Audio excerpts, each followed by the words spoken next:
weird moment in World War II history! Because were you aware that the Nazis went looking for the actual Thor's hammer? Would that make it a weird moment in hammer time?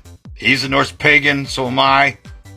Speaking of hammers, world, this is my friend Texas Viking. Make sure you check him out. He's head of the Valencia Project. He hand makes little hammers for kids, and folks can contribute to that if the parents can't afford it. Sometimes adults too. Now then, unfortunately, that's all we have for good guys. Let's talk about some bad ones. In the video where this comment comes from, I go over Wotan. In that research, I came across something I just had to talk about. You know, in pop culture, the peculiarity of the Nazi Party is quite epic. From Indiana Jones in Hellboy to several villains in the Marvel and DC universe, it's become quite the trope of madman and absurdity, globetrotting the world for artifacts and relics to give them power. Prior to World War II kicking off, Heinrich Himmler commissioned a lot of expeditions. I'll briefly touch on some and sound off in the comments if you want a video on that. An expedition into the Himalayan mountains to find Shangri-La, or something. They measured faces and skulls and deemed that the Tibetans were of the Nordic race. They went all the way to Finland to study pagan witches and sorcerers. A video recorded an alleged soothsayer that could communicate with their ancestors. I'm still looking into Greece, Libya, and Iraq. They went looking for the Holy Grail and the Spear of Destiny.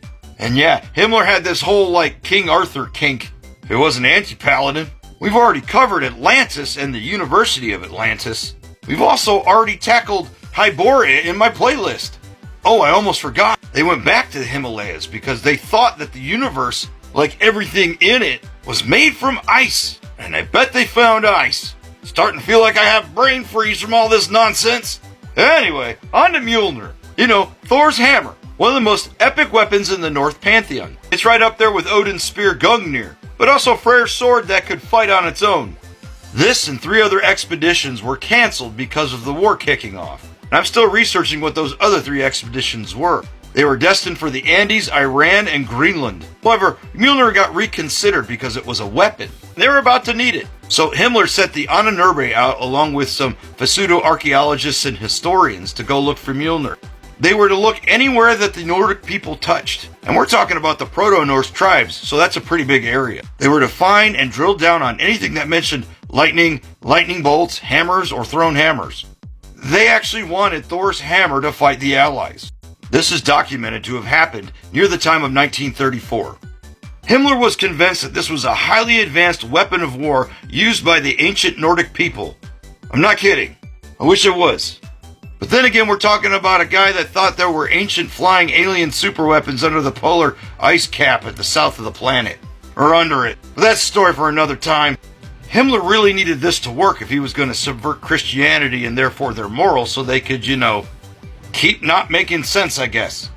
But in order to establish this identity, they would need to establish it in art, history, or archaeological finds. And thus far, they really did a poor job trying to do this. Side note, I often refer to this era of history as the mental gymnastic backflip Olympics. Eventually, they narrowed their search down to Poland, Crimea, and Ukraine. But as the war raged on, the noose tightened around them. And it is documented in 1934 that they gave up searching.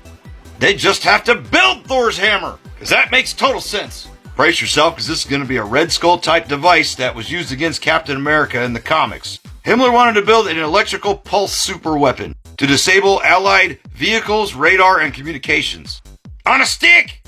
I can't confirm the stick part. Just assuming, because, hammer. Unfortunately, we'll never know how far they got in their research, or any notes for that matter. You see, when the Allies raided his Castle Grayskull King Arthur playset, a lot of the documentation and evidence was destroyed or damaged. There is a silver lining, however. Not too long ago, they found Himmler's diaries, and they haven't been released to the general public yet. And I think it's well established in this video that's going to take historians quite some time to, unravel. Those poor people. Goodness knows what's in that diary. And before I go, I want to leave you with one other fun fact. The Totenkopf that we've covered many times in the playlist. The SS wore a ring with that symbol on it, many runes. They were given to every SS officer. However, when they passed, those rings were collected and taken back to Himmler in his playset castle. They believe the spirits of those unalived SS officers aided them in their journey or something of, soil purity, aliens, I don't know. But when it was raided, they hid it in the mountains or something, and no one's found him. Because this is Weird Moments in World War II History. Ah,